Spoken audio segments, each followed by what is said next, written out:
Vamos abrir as nossas Bíblias, amados irmãos, no livro do profeta Daniel. Eu iniciei na semana passada com vocês uma série de mensagens sobre o poder da obediência, o poder da obediência. E hoje eu gostaria de continuar meditando sobre esse tema maravilhoso, nesse livro de Daniel. Eu amo esse livro é tão especial, capítulo 3, versículo 15, eu quero ler esse versículo, mas eu queria que você mantivesse a sua Bíblia aberta. Nós vamos passear nesse capítulo 3, ok? Esse capítulo 3 conta exatamente esse evento tremendo que acontece com esses três amigos do profeta Daniel, Ananias, Misael e Azarias.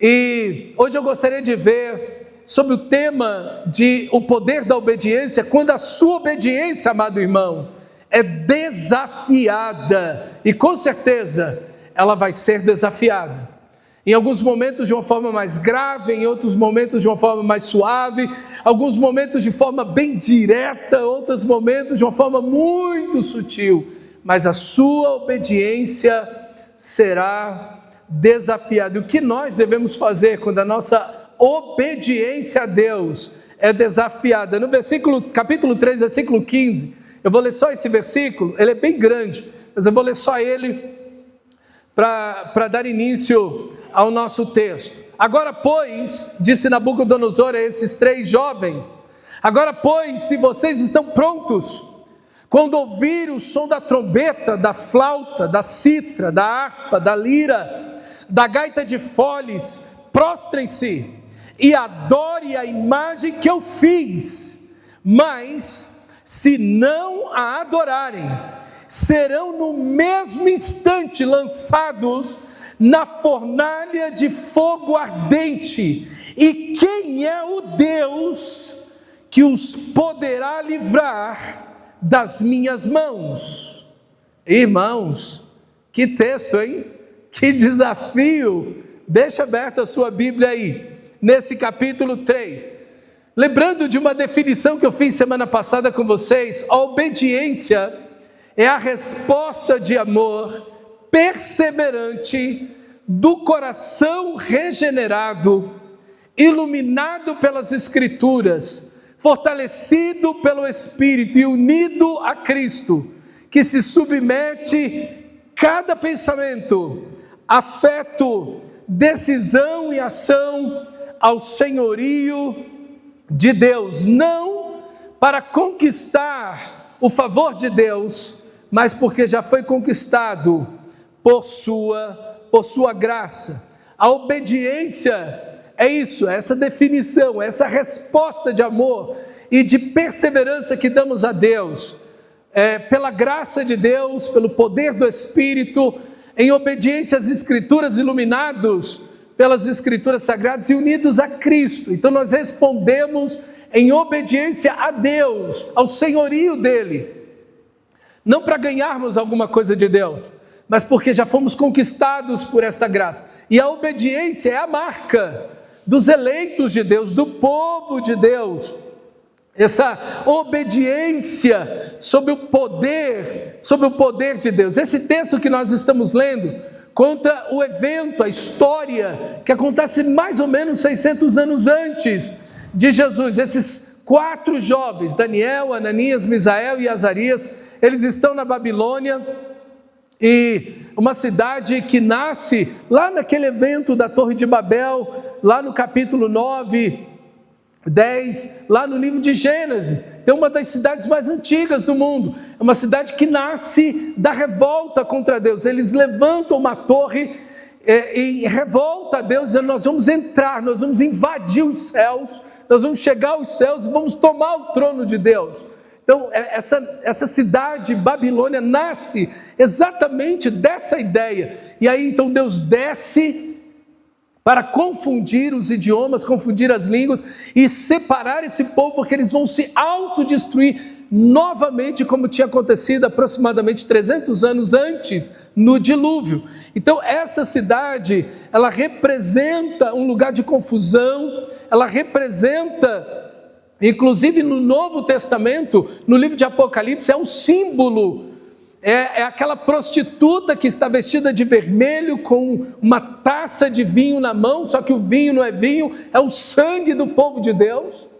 É o sangue, é a fé do povo de Deus. E ela está sentada sobre uma besta que é o diabo, o dragão.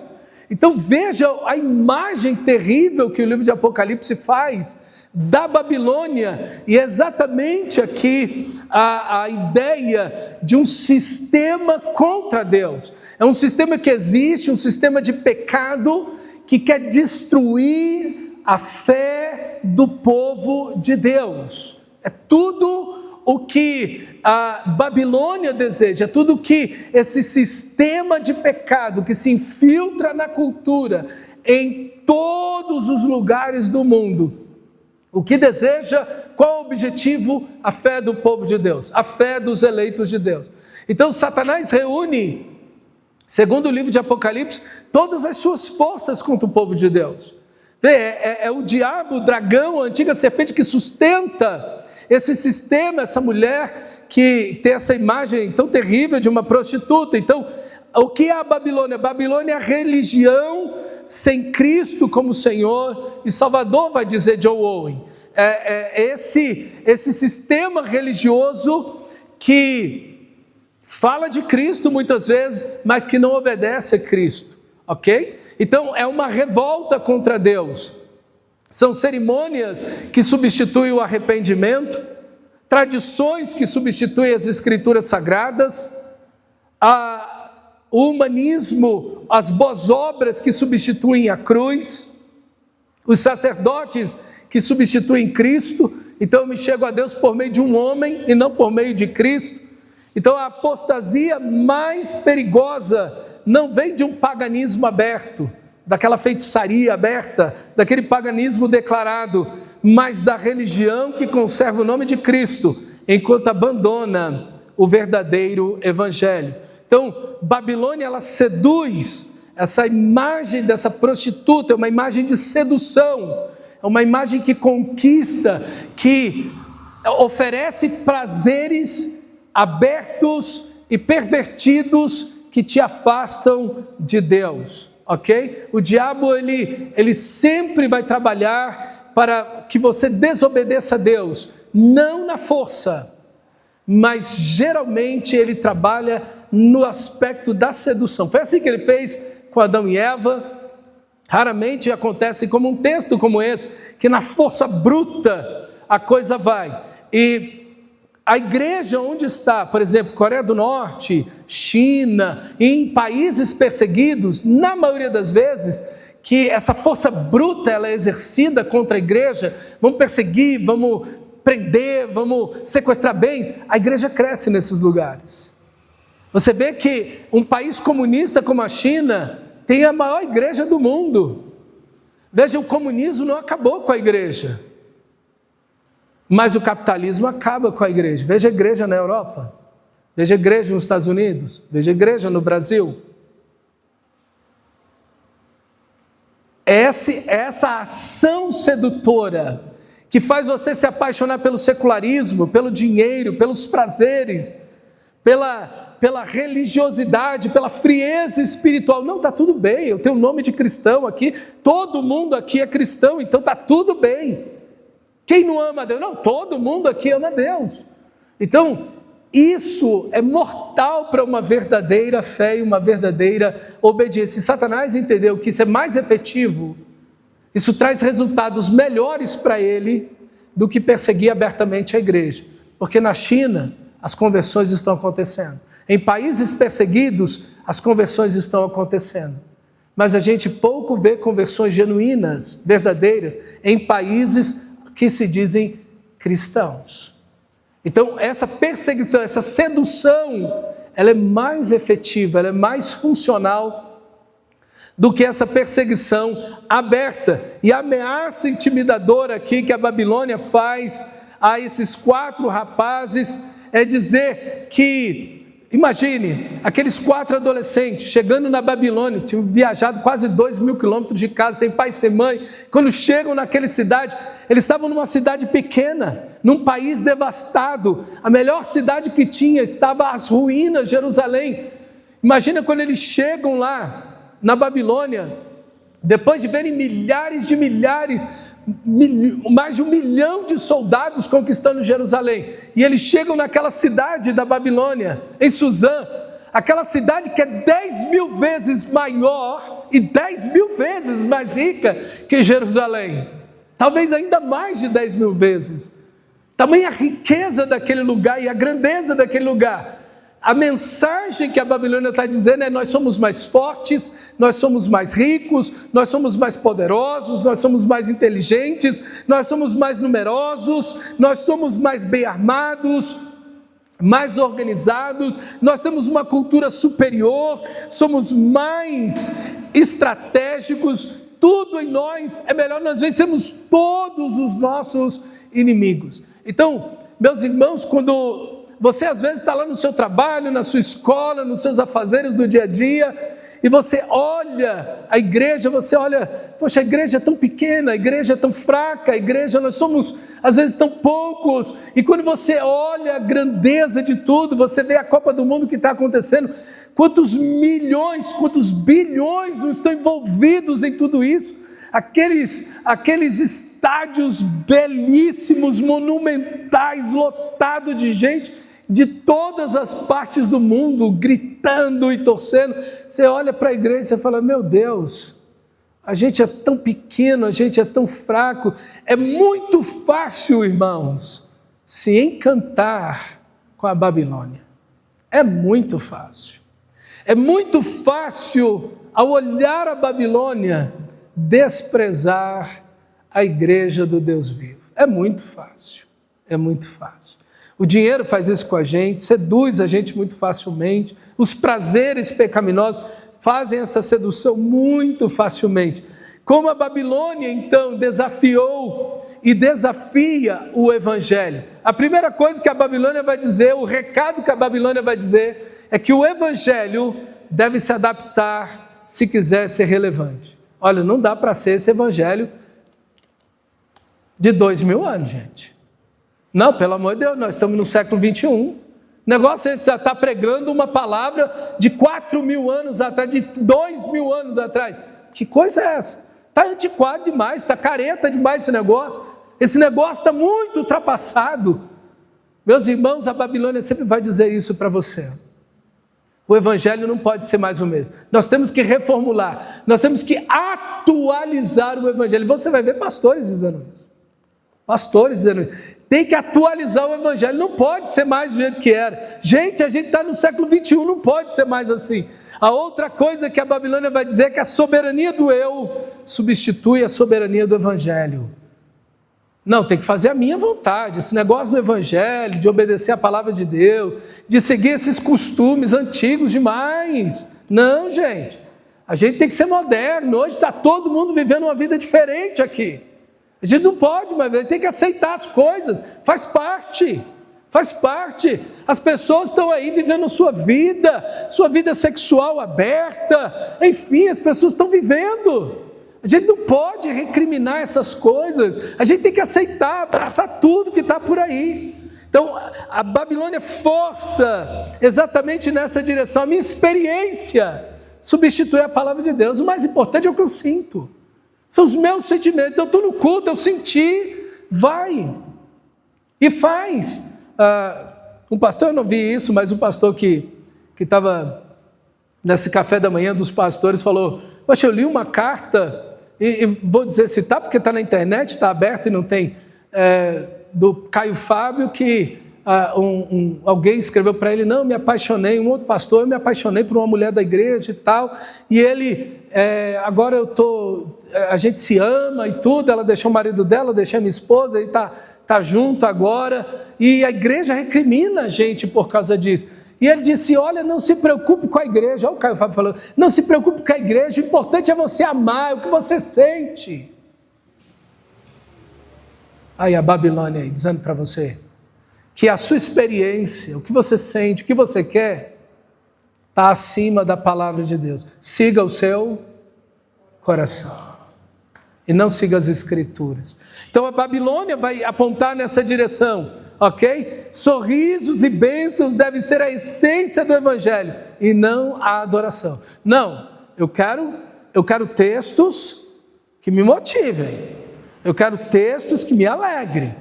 Eu quero ir para o culto, pastor, eu não quero ir para o culto para ser confrontado. Esse negócio de ir para o culto e ser confrontado não é comigo, não. Eu quero ir para um culto que eu vou sorrir muito, vou rir demais e que o pastor vai vir para me abençoar. E não importa o que eu esteja vivendo, eu quero que ele abençoe o que eu quero. Eu quero que ele abençoe a minha vida, não importa o que eu viva. É isso, é essa direção, é isso que a Babilônia quer fazer com o Evangelho. E também o Evangelho não pode apontar os meus pecados, de jeito nenhum. De jeito nenhum. Não é pecado, são erros, é um tropeço. E não me confronte, não confronte os meus pecados. Se confrontar os meus pecados, eu vou para outra igreja. Está assim, irmãos. Está assim. Meus amados irmãos, é nessa direção que a Babilônia tenta levar o povo de Deus. Mas nós precisamos e devemos permanecer em obediência ao nosso Senhor. E isso tem um poder extraordinário. Como a sua obediência é desafiada? O primeiro aspecto é que a obediência a Deus é ordenada a se curvar a infidelidade. Olha no capítulo 3, versículo 4. Capítulo 3, versículo 4. Nisso o arauto apregoava em alta voz: ordena-se a vós outros, ó povos, nações e homens de todas as línguas, no momento que ouvires o som da trombeta, do pífaro, da harpa, da cítara, do saltério, da gaita de foles e de toda sorte de músicas, vos prostrareis e adorareis a imagem de ouro que o rei Nabucodonosor levantou. Então, veja a grandeza, a pompa, a música, a glória que existe aqui nesse lugar, para adoração.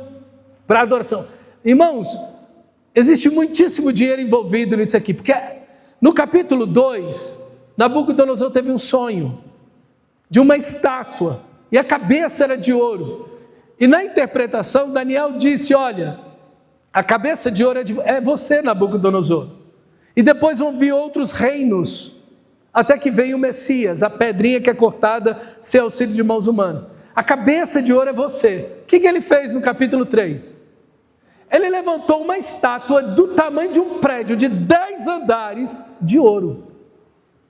Ele diz: eu sou demais, a glória é minha. Essa estátua poderia ser vista de qualquer ponto da cidade, da capital da Babilônia, de Suzã.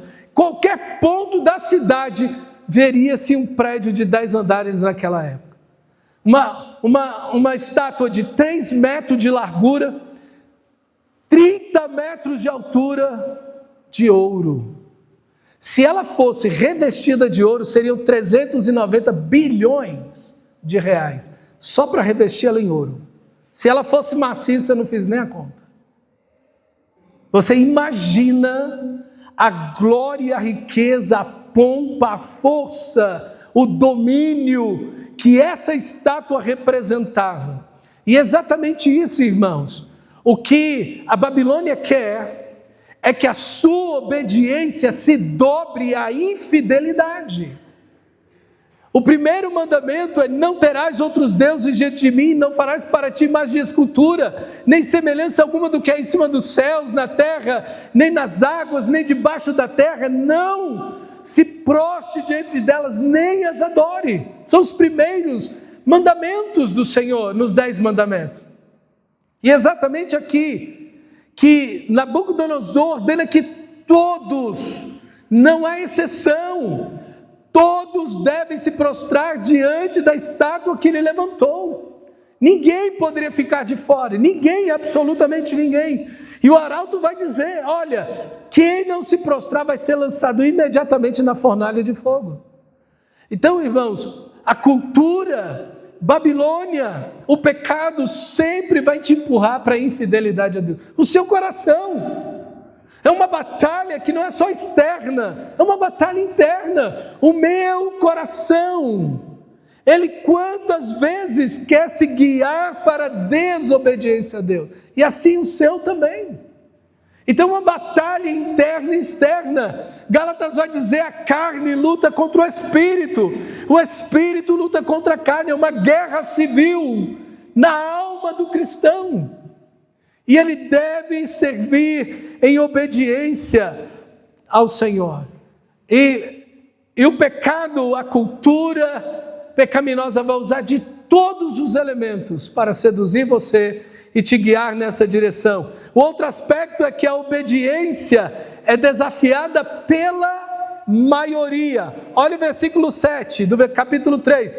Portanto, quando todos os povos ouviram o som da trombeta, do pífaro, da harpa, da cítara, do saltério e de toda sorte de música, se prostraram os povos, nações e homens de todas as línguas e adoraram a imagem de ouro que o rei Nabucodonosor tinha levantado. Pobres, ricos, na choupana, no barraco, nos palácios, na rua, no trabalho, crianças, idosos, homens, mulheres, todas as pessoas. Você imagina quando a música ecoava, aquela multidão de milhares e milhões de pessoas, aquele barulho de gente se ajoelhando,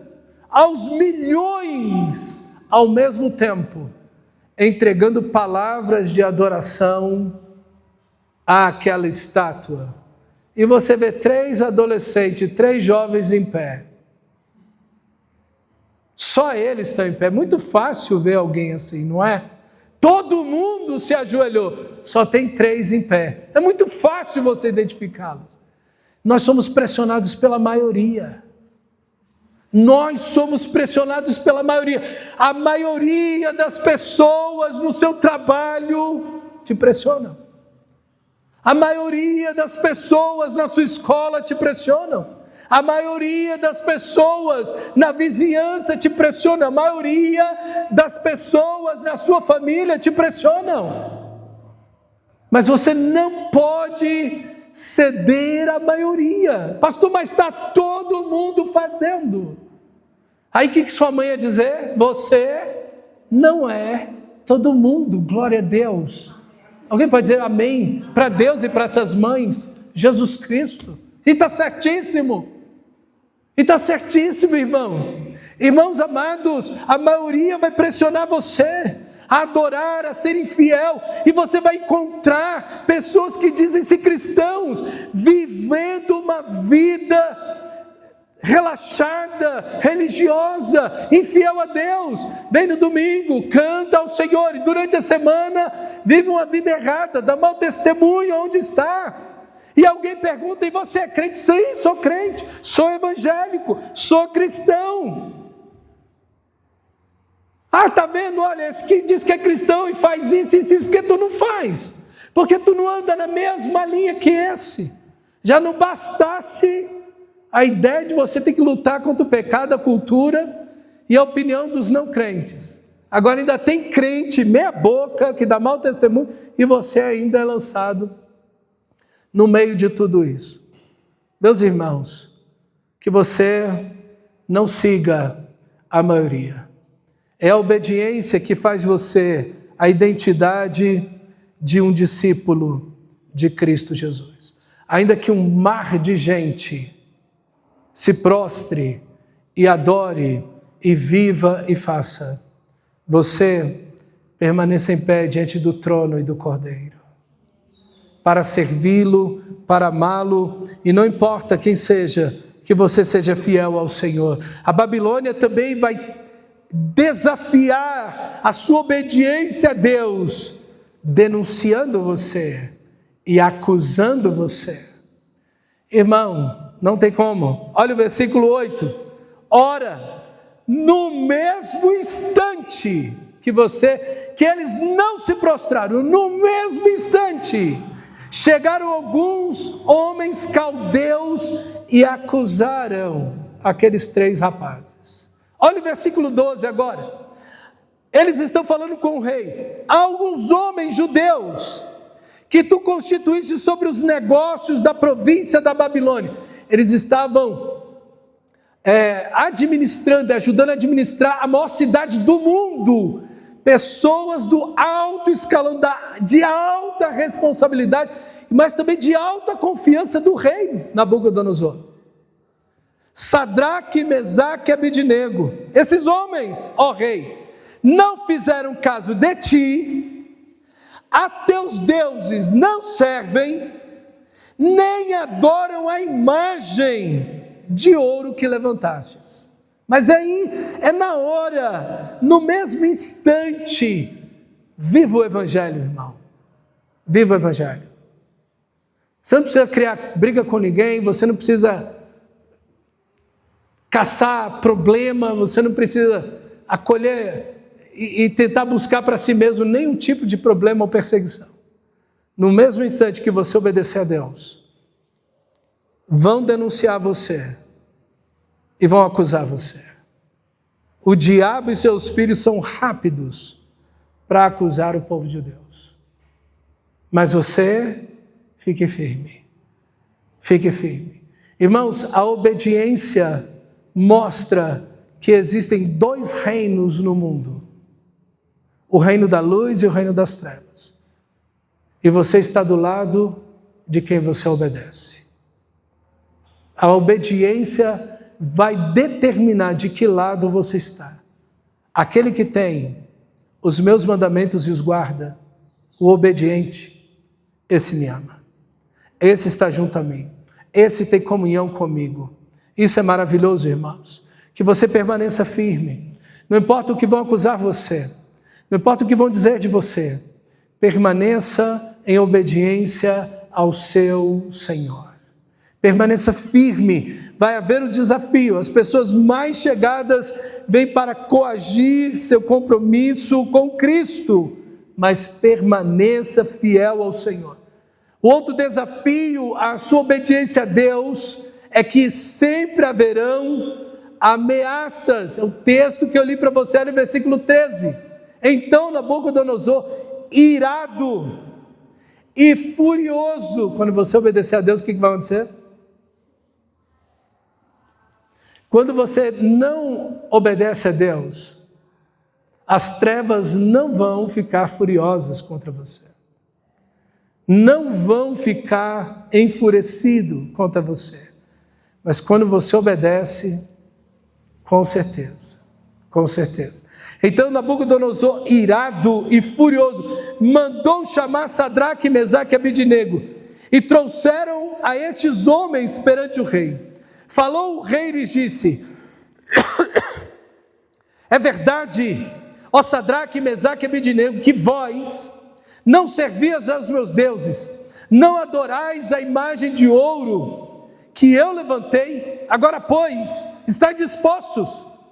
E quando ouvides o som da trombeta, do pífaro, da citra, da harpa, do saltério, da gaita de foles, prostrai-vos e adorai a imagem que eu fiz. Porém, se não adorares, sereis no mesmo instante lançados na fornalha de fogo ardente. E quem é o Deus que vos poderá livrar das minhas mãos? Meu Senhor, olha aí, fala o homem mais poderoso do mundo, o homem mais rico do mundo, o homem que tem o exército mais poderoso do mundo, é que está falando com 3 jovens aqui, e eles estão de pé diante do rei. Meu irmão, a obediência, ela não é regulada pela ameaça, ela não é regulada pelo poder, a obediência é regulada pela palavra de Deus. Pela palavra de Deus. A intimidação, ela vem, não tem jeito, irmão. Às vezes, a intimidação vem assim, mas raramente ela vem assim. Ela vem muitas vezes sutil. Ela vem para colocar você num ponto de vergonha, de humilhação por ser um cristão. Ela vem muitas vezes no aspecto de piada, chacota sobre você. Ela vem às vezes para constranger você na frente das outras pessoas, para ver se você vai recuar, para ver se você vai se envergonhar da cruz de Cristo. Mas como Paulo disse, não me envergonho do Evangelho, porque ele é o poder de Deus para a salvação de todo que crê. Você está num ambiente de trabalho. Como é que é lá o seu ambiente de trabalho? Como é que é o seu ambiente familiar? Qual é o seu ambiente com os seus familiares, na sua vizinhança? Sempre tem alguém pressionando, chacoteando, tentando de alguma maneira humilhar você, provar você de alguma maneira, desdenhar da sua fé, tenta te humilhar, dizendo que você não é nada inteligente por ser um cristão. Sim ou não? Não, você anda pela cabeça do pastor. Não, os crentes são bando de burro. É gente que não leu, não escreveu, não é gente que estudou, então é por isso que seguem a Bíblia. E humilham você. E tentam chacotear da sua vida e dizer, você não está aproveitando a vida. Você está desperdiçando o seu tempo. Você é burro, está dando dinheiro lá naquela igreja. Para que você está fazendo isso? Não é verdade? Todo pastor é ladrão. Assim como todo advogado tem seus problemas, e assim cada médico, todo mundo, né? E aí bota todo mundo na mesma... Ei, meus irmãos, e o que você está fazendo? O que você está respondendo? O que você está dizendo para essas pessoas? Seu comportamento muda, sua atitude muda, sua obediência fica volátil aí, ou você permanece servindo ao Senhor? Servindo ao Senhor. Às vezes você está sendo perseguido, às vezes você está sendo coagido, mas meu irmão, saiba, o Senhor nosso Deus está vendo tudo. E Ele está com você.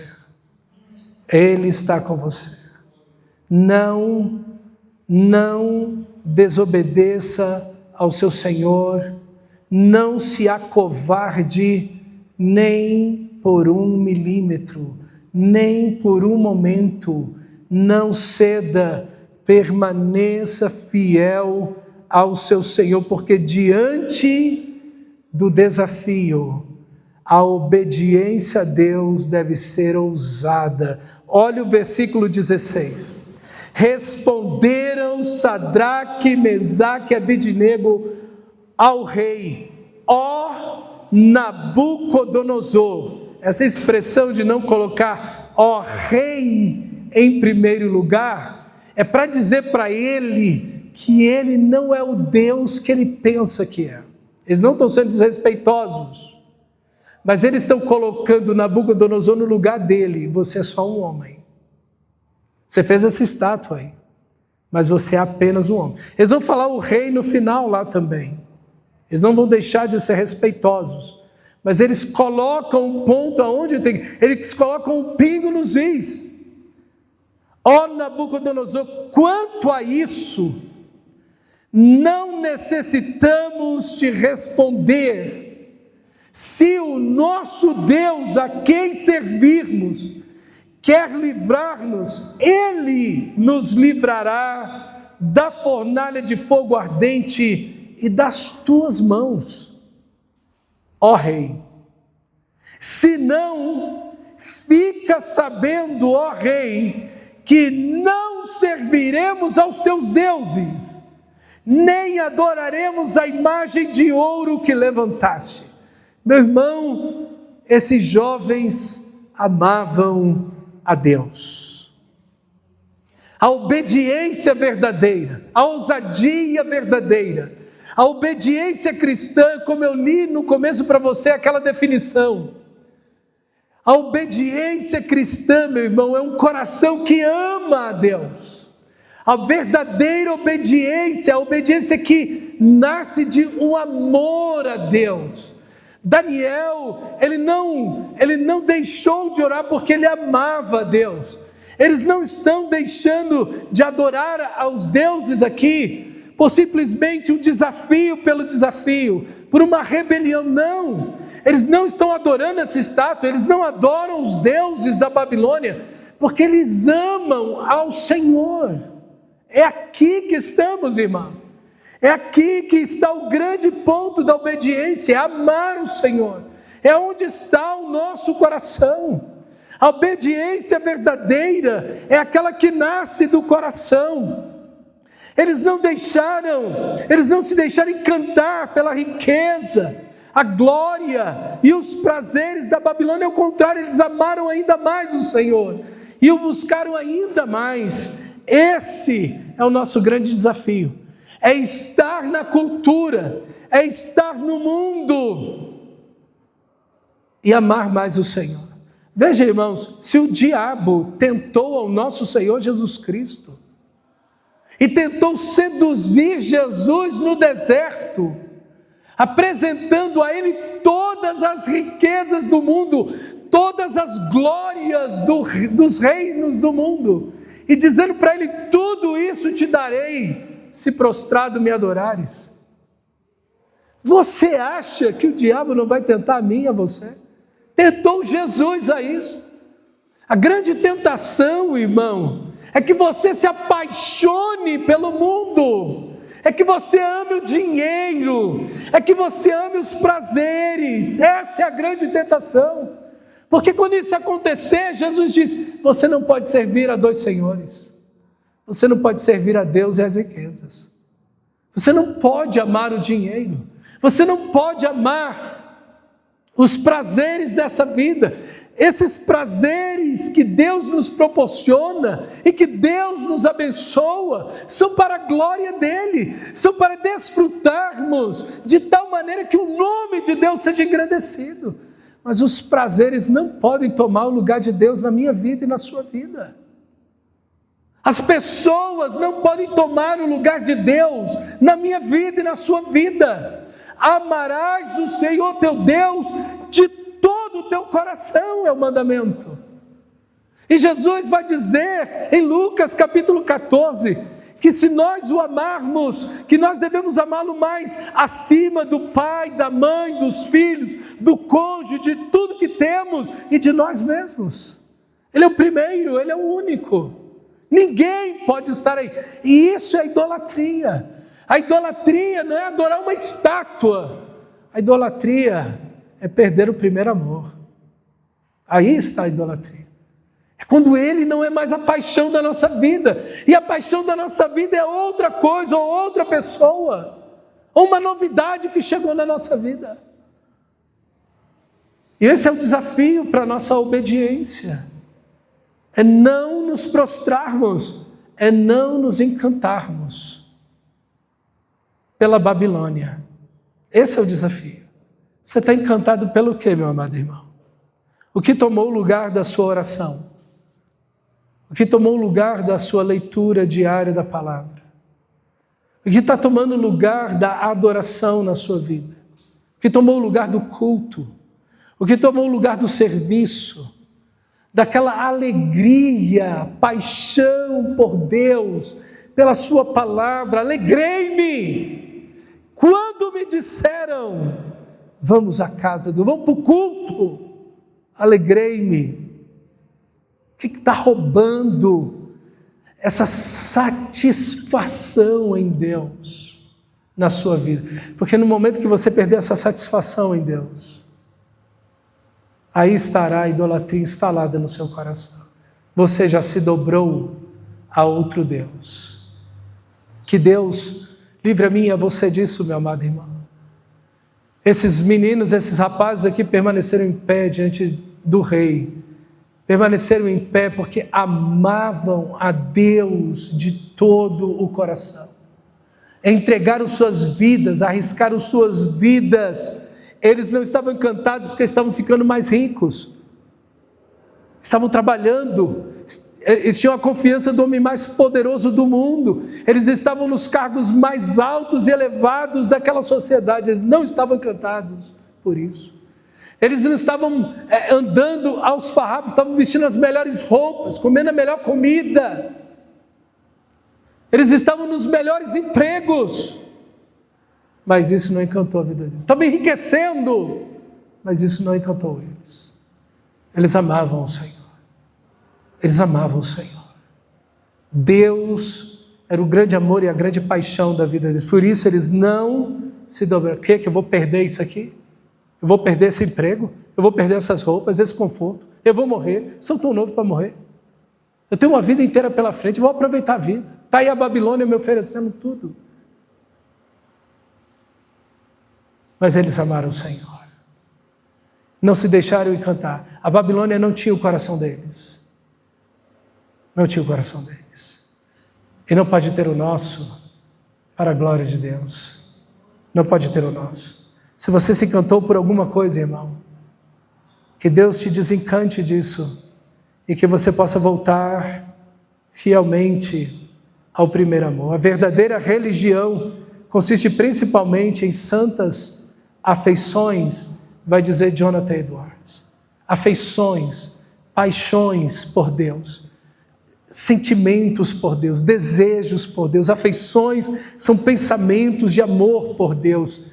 É minha vida, meu corpo, tudo em mim anelando por Deus, buscando a sua palavra, amando a sua palavra, desejoso em orar, desejoso em adorar o nome do Senhor. Tudo em mim flui em direção a Deus. O dia todo dia. Isso, meu irmão, isso. Essa satisfação em Deus. Isso é o Evangelho. Isso é um novo coração entregue a Deus. É isso que nós devemos viver. O cristão não obedece apenas porque deve. Ele obedece porque ama. Esse é o coração. Richard Sibbes vai usar essa expressão, essa imagem tão bonita, que Cristo, Ele, antes de nos ordenar alguma coisa, Ele nos atrai a Ele. E Ele usa uma imagem muito bonita. O sol não força as flores a se abrirem. É a sua luz e o seu calor que as faz abrirem suas pétalas em direção a Ele. É isso que tem que acontecer comigo e com você. Cristo é o sol. A nossa obediência, as nossas afeições, a nossa vida deve se abrir em direção a Ele. Não porque estamos obrigados a alguma coisa, mas porque amamos o Senhor. Você nunca vê Jesus obrigando ninguém a ir a Ele. Ele convida.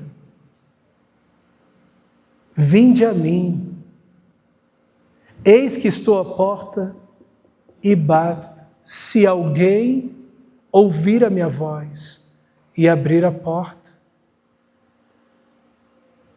Jesus disse, segue-me. Ele não obriga ninguém, o Evangelho não é uma obrigação. O Evangelho não é um estado de medo.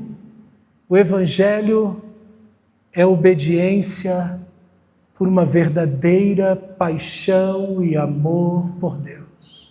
Isso é o Evangelho. Isso é o Evangelho. O Evangelho é isso. O amor faz isso aqui. O amor faz isso daqui. Ele faz você de pé, mesmo diante das ameaças. Ele faz você obediente, mesmo quando constrangido. Assim também Cristo, quanto mais contemplado, mais obedecido. Não temos que nos preocupar em apagar as chamas, em fechar a boca dos leões. Mas pastor, se eu obedecer, eu vou para a fornalha. Não deve ser essa a sua preocupação. Não se preocupe com isso. Deus te chamou para uma coisa, seja fiel, obedeça, ame ao seu Senhor. Quem fecha a boca dos leões e apaga as chamas não é você. Você não tem que se preocupar com os resultados, você tem que se preocupar em obedecer. Quando você obedece, Deus cuida do resto. Qual é a oração de Jesus? Não nos deixes cair em tentação. Isso é, mantém-nos em obediência. Não nos deixe cair em tentação. Nos mantém obedientes, Senhor. Diante dos desafios, das tentações, das lutas, dos problemas, nos mantém obedientes. Mas livra-nos do mal. Apaga as chamas, Senhor. Fecha a boca dos leões. Não é você que faz isso. É Ele que faz. Não fique calculando o custo. Não fique calculando a consequência. As consequências pertencem a Deus. A obediência pertence a mim e a você. Então obedeça ao Senhor. E deixe as consequências com Ele. Eles obedeceram a Deus. E as consequências estão na mão do Senhor. Obedeça a palavra. Siga a palavra. Não ultrapasse a palavra. Ande na palavra. Não invente nada da sua cabeça. Não, pastor, eu estou sentindo. Não. Não é para você sentir, é para você obedecer a Bíblia. Medita no livro dessa lei e de noite ter coragem de fazer tudo quanto nela está escrito. Eu estou com você. Enquanto você obedece, você está tranquilo. Então siga. Siga em obediência. E a obediência a Deus é punida. Eles foram para a fornalha. Não, eu pensei, calma aí. Não, aí eu não vou mais para o parquinho. Não dá, mas esse negócio não dá. Eu pensei que quando eu obedecesse, Deus ia me livrar da fornalha. Deus ia me livrar da cova dos leões. Não. Quando você obedece, a punição vem. Não de Deus, da cultura, do mundo. Não tem jeito, irmão. O pecado vai vir contra você. Mas e as consequências? Como eu disse, preocupe-se em obedecer a Deus. As consequências, Deus assume. Senhor, eu estou te obedecendo. A tua palavra diz isso. Eu estou fazendo. Eu estou obedecendo. As consequências estão contigo. Cuida, Senhor. Glorifica o teu nome. E siga fiel em obediência a Deus. Olha o nosso texto, versículo 19. Então Nabucodonosor se encheu de fúria e transtornado o aspecto do seu rosto contra Sadraque, Mesaque e Abednego. Ordenou que se acendesse a fornalha 7 vezes mais do que se costumava. Ordenou os homens mais poderosos que estavam no seu exército, os mais fortes, que atassem a Sadraque, Mesaque e Abednego e os lançassem na fornalha de fogo ardente 7 vezes mais. Quanto mais você obedece, mais você está seguro. Quanto mais você obedece, mais você está seguro. Você não tem que temer os homens. Você não tem que temer aos homens. Tema a Deus. É a Deus que tememos, não aos homens. Siga obedecendo o seu Senhor. Siga obedecendo o seu Senhor. Lá no seu trabalho ele vai dizer para você, não, tem que fazer desse jeito, tem que ter uma falcatrua aqui, tem que ter um engano aqui, tem que ter uma mentira aqui. Eu não me meto nisso. Comigo não. Pode escolher outra pessoa. Eu vou viver de acordo com a verdade. Eu não vou enganar ninguém, eu não vou mentir, eu não vou trapacear, eu vou seguir a Deus. Não, mas se você fizer isso, então eu vou seguir a Deus. É a Deus que eu vou seguir. Não vou me deixar corromper. Vou seguir ao meu Senhor. Vai perder o emprego. Vou seguir o meu Senhor. Mas você não tem medo das consequências? Vou obedecer ao meu Senhor. As consequências estão com Ele. Estão nas mãos dEle, não nas minhas. Ele cuida de mim. Ele me chamou para obedecer e Ele vai cuidar de mim. Em qualquer momento, em qualquer situação, até o fim. Eu não vou me dobrar à infidelidade a Deus. Que desafio. Todo dia, não é? A gente enfrenta isso todo dia. Não é verdade que eu e você enfrentamos isso todo dia? Porque todo dia você é tentado, lá no seu coração, ser infiel a Deus. Lembra, a questão não é só externa, é interna também. E quanto mais fervorosa, santa, a obediência for, mais Saulo persegue a igreja. Quanto mais uma igreja obediente, fervorosa, fiel às Escrituras, mais ela vai ser perseguida. Aquele que quer viver piedosamente em Cristo, perseguição. Não é verdade? Jesus disse: no mundo, vocês são meus discípulos, vocês estão me seguindo? No mundo tereis aflições. Não tem jeito, irmão. Só tem um jeito de você estar sem essas lutas. Se você estiver na mão do diabo. Tem outro jeito? Me diz se tem outro jeito. Ou você serve a Nabucodonosor, ou você serve o Senhor. Não tem jeito. Não, eu não quero ir para a fornalha. Então se ajoelha como todo mundo. Quem se ajoelhou e adorou a estátua e foi fiel a Deus, não teve problema nenhum. Agora, se você se coloca em pé e diz: eu não me prostro, você vai ter problema. Mas lembra, o Senhor vai glorificar o nome dEle na sua obediência, na sua fidelidade. Que as batalhas da sua vida sejam resultado, irmão, de uma obediência a Deus e não de uma infidelidade a Deus. Obedeça, obedeça. Abençoados, disse Jesus, sois quando por minha causa vos injuriarem, vos perseguirem e mentindo disserem todo mal contra vós. Saltem de alegria e exultem, porque é grande o vosso galardão nos céus, porque assim perseguiram os profetas que vieram antes de vós. Mateus capítulo 5, versículo 11 e 12. A obediência é o amor colocado nos pés para caminhar. A obediência sentida, ela é simplesmente uma obediência parada, um amor parado é simplesmente um sentimento, mas um amor obediente é seguir a Cristo. Então, siga ao seu Senhor. Estão te ameaçando? Siga ao seu Senhor. E a obediência a Deus preserva seu povo em segurança. Olha o texto, até aí você fica morrendo de medo, não é? Você fala: meu Deus, mas como assim? A fornalha está... Os homens que jogaram esses rapazes dentro da fornalha morreram, queimados do lado de fora. O texto vai dizer, eles morreram queimados do lado de fora. Imagina do lado de dentro.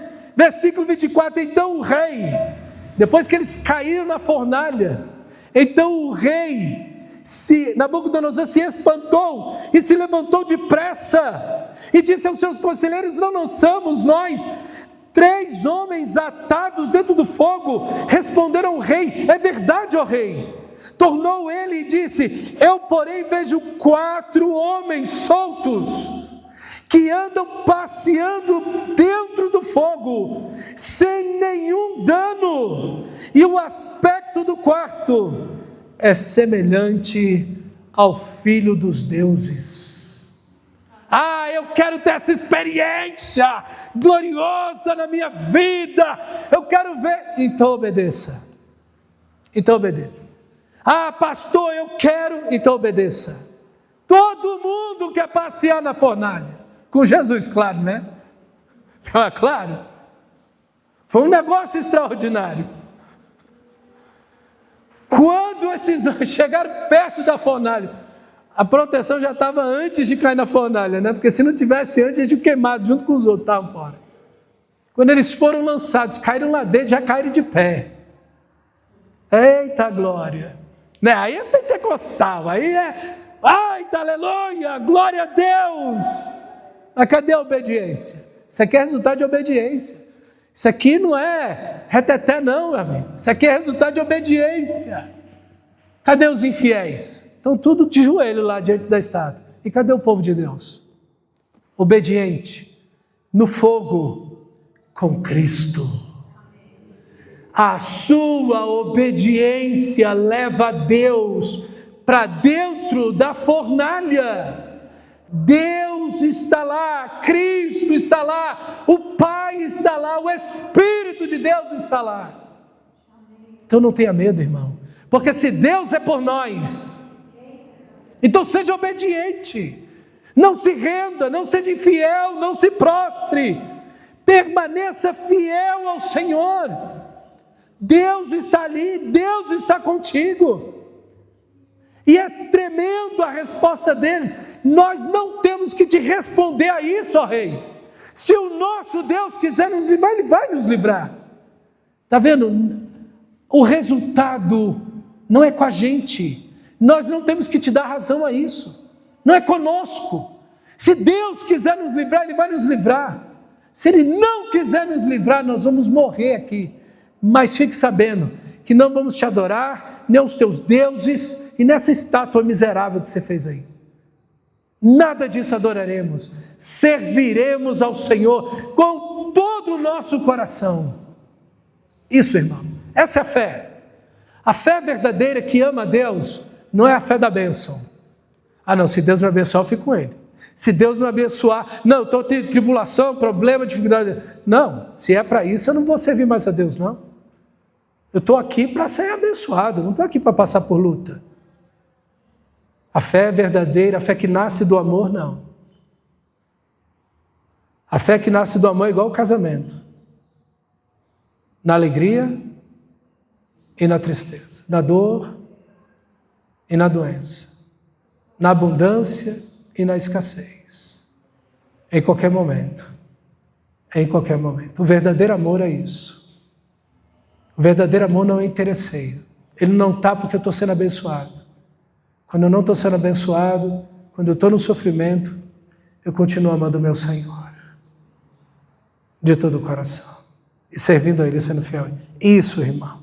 E aqui você vê como a obediência, enquanto obedecemos, estamos seguros sobre a presença poderosa do nosso Deus. Enquanto obedecemos, a obediência preserva a nossa comunhão com Deus. Deus está na fornalha com eles, andando, passeando, soltos, livres para a glória de Deus. A obediência torna a providência de Deus clara, nítida para você e para todo mundo. Olha a providência de Deus aqui. Foram queimados? Não. Foram chamuscados? Não. O fogo não arde sobre eles. Deus derramou sua providência. A providência fica clara na obediência. Todos querem a providência.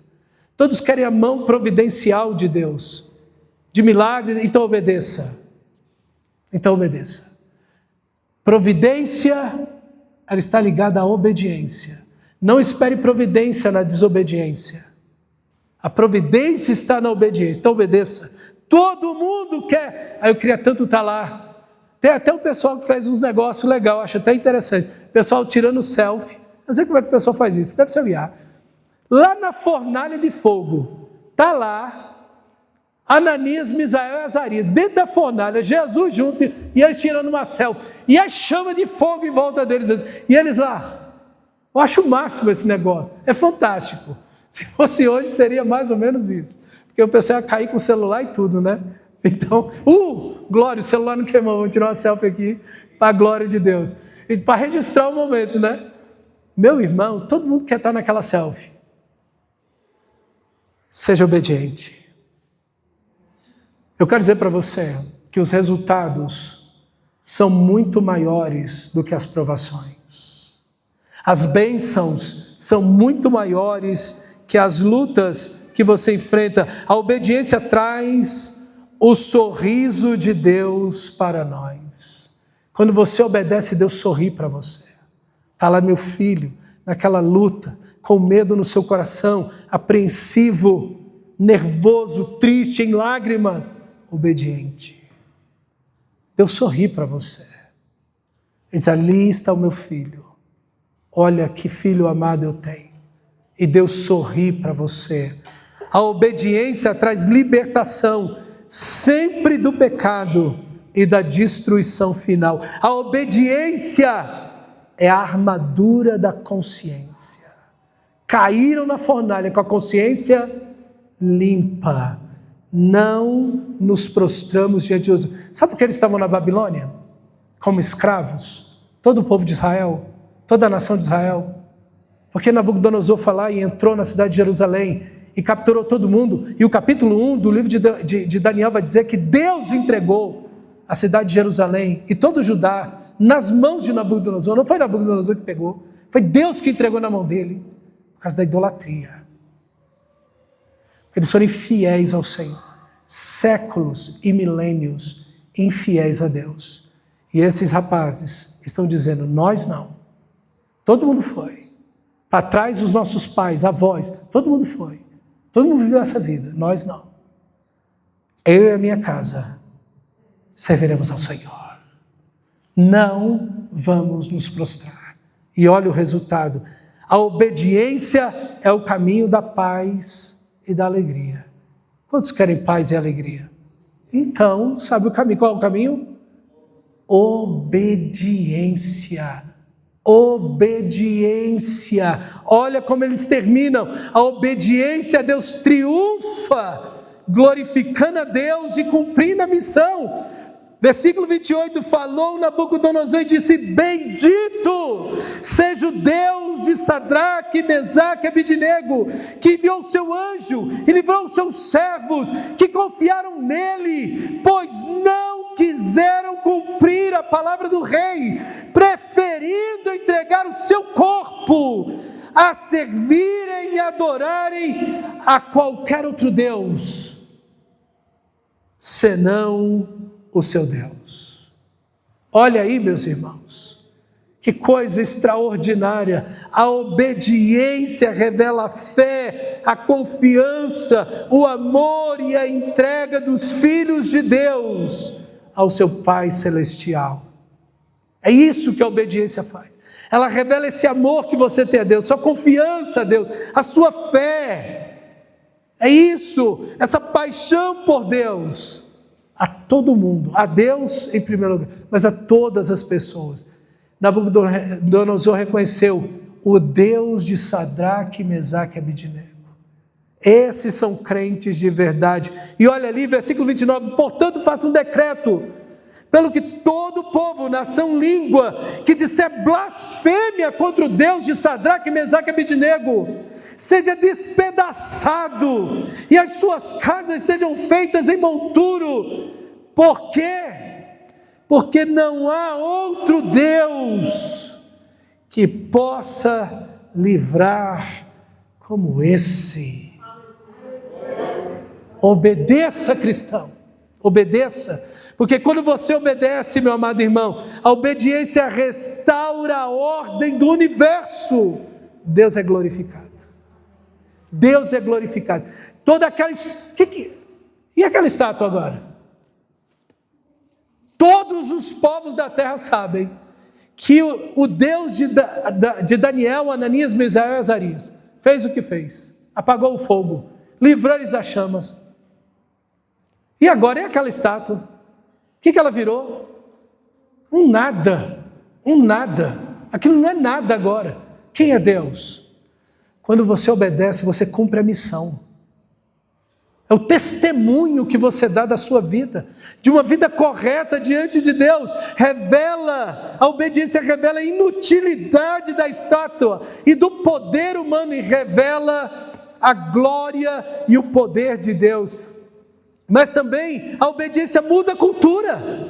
Todo povo, nação, língua que disser blasfêmia contra o Deus deles será despedaçado. A obediência traz honra ao nome de Deus, porque revela que não há outro Deus a não ser o Senhor. Mas a obediência revela o poder salvador de Deus. Não há outro Deus que possa livrar, salvar como esse. Mas a obediência também, a nossa obediência ordena ao mundo a se curvar e adorar o verdadeiro Deus. Olha o poder da obediência. Olha os resultados diante daquela ameaça de serem jogados na fornalha. Veja como o resultado é infinitamente maior. E o testemunho ao mundo inteiro conhecem agora o verdadeiro Deus e devem adorar esse Deus. Você vai encontrar Nabucodonosor na glória, sabia disso? Você vai encontrar esse cara lá, um irmão em Cristo, perturbado, depois voltou à consciência, essa alma perdida. Deus salvou esse homem. Deus salvou esse homem. Não somente ele, mas outros reis também foram salvos. E quantos milhares de pessoas não confiaram no Senhor depois disso daqui? Olha, irmão, quanta salvação aconteceu por um ato de obediência. Não nos prostraremos. Imagina se cada um de nós começarmos a viver deliberadamente em obediência, fielmente em obediência a Deus. O que vai acontecer na sua casa, nos seus vizinhos, na cultura, no mundo, no trabalho, na escola? O testemunho maravilhoso da glória de Deus. E o fim de tudo é que a obediência a Deus é recompensada. Olha o versículo 30. Então o rei fez prosperar a Sadraque, Mesaque e Abednego na província da Babilônia. Eles amaram mais a Deus por tê-los amado e livrado. Imagina depois dessa experiência. Eles saem dali. E todo mundo vê aquilo e testemunha aquilo. Imagina como esses rapazes amaram mais a Deus. Conheciam mais a Deus. Obedeceram mais a Deus. Imagina como eles eram mais radicais agora em obedecer a Deus do que antes dessa experiência. Meu irmão, que cada experiência de obediência na sua vida fortaleça ainda mais a sua obediência a Deus e te faça mais fervoroso e radical, deliberado em obedecer ao Senhor nosso Deus. Eles conheciam mais a Deus e o seu eterno poder. A fé deles cresceu extraordinariamente e por isso eles confiaram muito mais em Deus. Eles estão mais fortes, mais corajosos para próximos conflitos que viriam. A fé e o amor que o diabo quis apagar, agora estão mais fortes do que nunca. Eles caminharam com Cristo e falaram com Ele no meio das chamas. Que experiência! Conheceram Jesus lá no meio das chamas e andaram com Ele. Que coisa gloriosa, irmãos. A prosperidade, irmãos, nesse texto, não é que eles ficaram mais ricos, que ficaram. Que Nabucodonosor, depois disso aqui, encheu esses caras de dinheiro e deu cargos mais elevados ainda para eles. Mas a verdadeira prosperidade aqui é que eles refletiram em suas vidas a glória de Cristo. É a maior honra para a criatura refletir a presença, a graça, o caráter, a glória de Deus em sua vida. Que você prospere, irmão, por meio da obediência ao nosso Senhor. Vamos orar ao Senhor, fique de pé, feche seus olhos e vamos orar a Deus. Obrigado,